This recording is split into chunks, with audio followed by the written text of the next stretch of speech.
கர்த்தருடைய கண்கள் பூமி எங்கும் உலாவிக் கொண்டிருக்கிறது.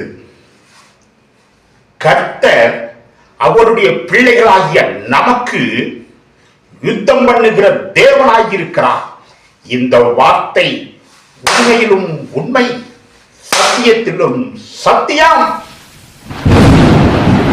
ஆபிரகாமுடைய மனைவிய ஒருத்தன் கடத்தி போயிட்டான்.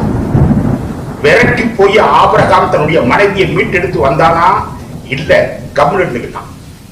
ஆனால் ஆபிரகாமின் மனைவிக்கு நடக்கிற கொடுமையை கர்த்தருடைய கண்கள் பரலோகத்தில் இருந்து பார்த்தது. கர்த்தருடைய கண்கள் இந்த பூமியில் நடமாடி கொண்டிருக்கும் ஒவ்வொரு மனிதனுடைய வாழ்க்கையையும் பார்க்கும் என்பதற்கு இது சாட்சி. உடனே கர்த்தர் யுத்தத்தில் இறங்கினார். கடத்திட்டு போனவனுடைய சொப்பனத்துல கர்த்தர் வந்து பேசினார்.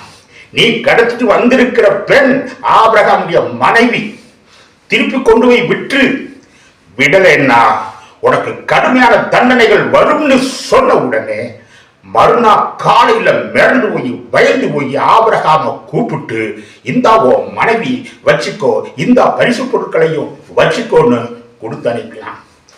ஆபிரகாமுடைய மனைவி ஆபிரகாம் மீட்கல, ஆபிரகாமுடைய மனைவி ஆபிரகாம் காப்பாத்தல. கர்த்தர் யுத்தத்தில் இறங்கினார். கர்த்தருடைய கண்கள் பார்த்தது இல்லையே. கர்த்தருடைய கண்கள் பூமியில பார்த்துட்டே இருக்குது.